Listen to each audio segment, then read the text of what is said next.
Então, para continuar esse debate, eu chamo agora para o nosso programa o cientista político Leandro Gabiati, ele que é doutor em Ciências Sociais pela UNB e professor da UDF. Professor, seja muito bem-vindo, obrigada pela participação. E eu já começo perguntando ao senhor, qual está sendo essa posição de Alexandre de Moraes? Há mesmo uma perseguição política contra Jair Bolsonaro? Como o senhor analisa toda essa posição dele neste momento? Boa tarde. Boa tarde, Gabriela. Boa tarde, Laura. Um prazer estar com vocês aqui. Acompanhei atento ao debate entre os dois deputados. Foi muito bom, né? Interessante ver como o contraste de posições é quase que total, né? Acho que reflete um pouco do que a gente terá no segundo semestre no Congresso e, aliás, né, na política nacional. Vamos lá, a gente observa, tem um padrão neste momento que marca o comportamento de todos os atores envolvidos. Bolsonaro barra Eduardo Bolsonaro, Trump, governo dos Estados Unidos, Supremo barra Alexandre de Moraes e Planalto barra Lula. Todos estão, neste momento, se vocês observam bem, todos estão fazendo movimentos de aumento da pressão. Ninguém está cedendo. Bolsonaro, depois de ter as medidas cautelares, né, vai ao Congresso Nacional, junto com parlamentares da oposição, explorar essa situação e, logicamente, acusar uma perseguição, ou seja, ele redobra a aposta. Isso aí vem de um movimento anterior, que é do Supremo, que justamente por entender que o deputado Eduardo Bolsonaro e o ex-presidente Jair Bolsonaro estão atuando contra o Poder Judiciário nas investigações que estão sendo levadas adiante pelo suposto golpe. Aí é que o Supremo reage e o ministro Alexandre de Moraes solta as cautelares. Isso aí vem também de um movimento anterior do governo Trump, né, que aumenta tarifas do governo alegando perseguição política e falta de liberdade de expressão no Brasil. E, por último, a gente tem o governo brasileiro, né, liderado pelo presidente Lula, que já sinaliza dificuldades no diálogo com o governo dos Estados Unidos sobre as tarifas e aponta uma possível reciprocidade, ou seja, se vocês observam, nesse momento está todo mundo aumentando a pressão e ninguém está cedendo para o diálogo. O momento da negociação hoje é esse.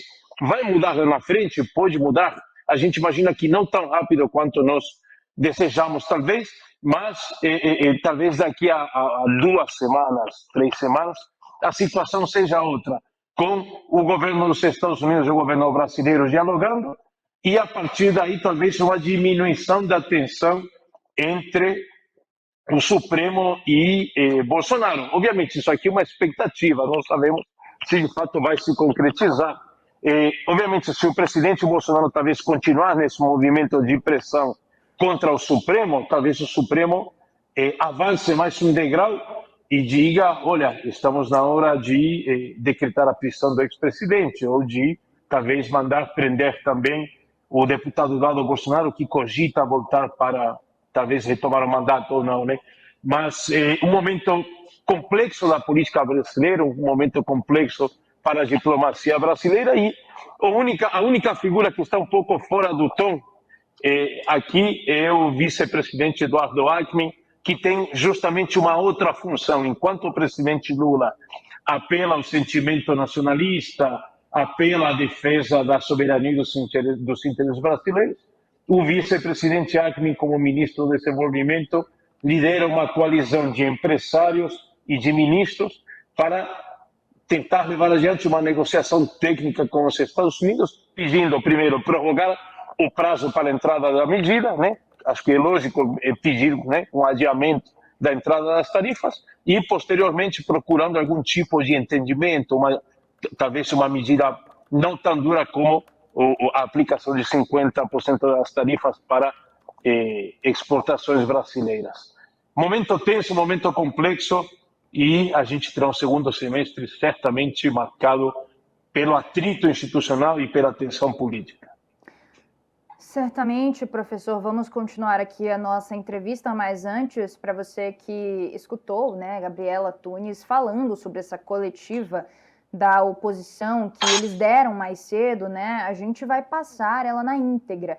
A gente vai passar aqui os discursos dos 4 deputados que comandaram essa coletiva, né, os líderes do PL, Sóstenes Cavalcante, na Câmara dos Deputados, da oposição na Câmara também, Luciano Zucco, e os presidentes da Comissão de Segurança Pública, Paulo Bilinski, e também da Comissão de Relações Exteriores da Câmara, Felipe Barros. Então, já, pessoal, a gente vai passar essa coletiva na íntegra, o discurso que eles deram mais cedo lá na Câmara.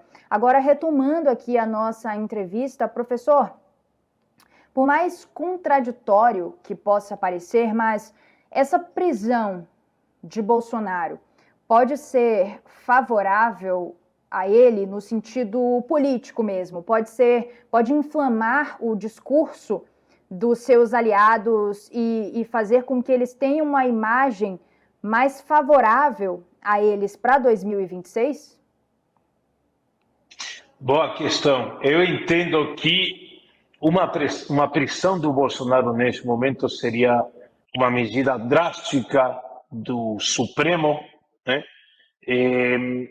Eu não sei se alteraria o cenário de Bolsonaro, mas eu entendo que aumentaria talvez a pressão e as críticas contra o Supremo. Bolsonaro hoje está fora das eleições, não só pela possível condenação, iminente condenação do suposto golpe de Estado, mas pelo ataque às urnas. Vocês lembram aquele processo em que ele convidou embaixadores, né, no Palácio da Alvorada para fazer uma crítica negativa às urnas, né? A partir desse processo ele já está inelegível. Obviamente a inelegibilidade pode aumentar se a condenação sobre o golpe for maior. Mas, assim, eu entendo que a situação política do Bolsonaro, assim, olhando como é que toda essa situação afeta o sistema político, não só o presidente. O presidente hoje, assim, na prática, está praticamente numa prisão domiciliar, vamos dizer assim. Obviamente, não estou entrando em terreno jurídico, não tenho critério para falar sobre isso, assim, mas, assim, quando você... Há diferenças, logicamente, entre uma medida cautelar e uma prisão domiciliar, né?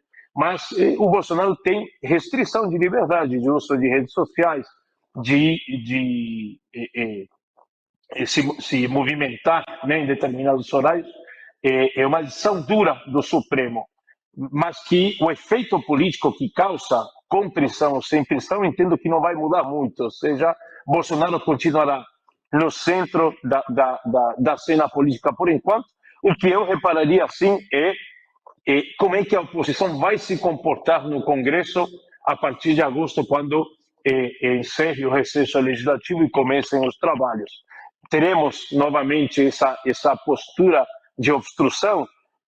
Só para citar um exemplo aqui, várias comissões da Câmara no primeiro semestre tiveram dificuldade para votar matérias diante dessa obstrução sólida da oposição. Eu entendo que a oposição chegará certamente muito mais consolidada para, de alguma forma, alterar o ambiente político e colocar no centro das atenções a situação jurídico-legal do ex-presidente Bolsonaro. Isso aí será importante porque afetará toda uma série de outras questões, como votação de projetos de interesse do governo, questões econômicas, questão do IOF. Então, a questão vai muito além de Bolsonaro. Estamos falando de como será politicamente o segundo semestre a partir dessa situação que nós temos de enfrentamento, de atritos, de embate entre atores múltiplos que até aqui nenhum deles tem cedido ou tem colaborado para o diálogo. E, professor, o Partido Liberal está agindo da forma correta, na sua visão, em acolher Bolsonaro na Câmara neste momento? Ou então ele pode ser influenciado por alguma determinação jurídica, política também. Hoje mesmo de manhã, nessa coletiva que a gente disse, o líder Sóstenes disse que o Partido Liberal tem muito, a visão que as pessoas têm é deles serem extremistas, mas que na verdade eles não são, que querem mostrar justamente isso, por exemplo, seguindo a ordem de Hugo Mota, né, de não ter a comissão como ele permitiu, já que mesmo eles não concordando, dizendo que isso é ilegal. Mas então qual seria esse posicionamento do Partido Liberal neste momento? Será que ele fica mais enfraquecido ou ele agora só se fortalece também? Vamos lá, primeiro ponto. Todo partido político, aliás, toda organização, ela tem divisões internas ou grupos diversos. O que a gente observa hoje, que dentro do Partido Liberal há uma posição majoritária de se alinhar, né, na defesa do presidente Bolsonaro. Obviamente, se isso está certo ou está errado, eu não consigo dizer aqui porque é uma opinião subjetiva, mas se os interesses do Partido Liberal são defender o presidente Bolsonaro, eles, de fato, estão atuando muito bem, porque vocês observem, a pauta política hoje é a situação jurídico-legal do ex-presidente Bolsonaro, ou seja, eles estão conseguindo pautar a discussão política, estão sendo muito efetivos nas ações, seja com Bolsonaro mostrando a tornozeleira, seja convocando e trazendo, acho que tem mais de 50 deputados em Brasília, em pleno recesso, então há uma movimentação importante de parlamentares que, assim, a partir dos interesses que o PL tem, a movimentação está conseguindo os resultados certos. Obviamente há outros parlamentares talvez não tão alinhados ao presidente Bolsonaro, talvez pensando, não quero dizer não alinhados, alinhados sim, mas pensando em 2026. Houve um movimento que a gente escutou aqui em Brasília, inclusive, de alguns parlamentares já aumentando a pressão sobre Bolsonaro para que ele defina o que fará em 2026, considerando justamente essa iminente pressão, as medidas cautelares. Eu entendo que o Bolsonaro fará exatamente o contrário. Enquanto a atenção estiver em cima dele, ele não abdicará de manter a candidatura presidencial e de continuar sendo o eixo político, né, e a principal força dentro da direita. Eles estão trabalhando bem, assim, quando a gente faz análise entre objetivos e resultados, eles têm sido muito efetivos e bem articulados para manter o ex-presidente no centro das atenções. Professor Leandro Gabiati, muito obrigada pela sua participação e por todos os esclarecimentos aqui no nosso programa. Gabriela, Lara, um prazer estar com vocês, com a audiência do SBT News. Muito obrigado.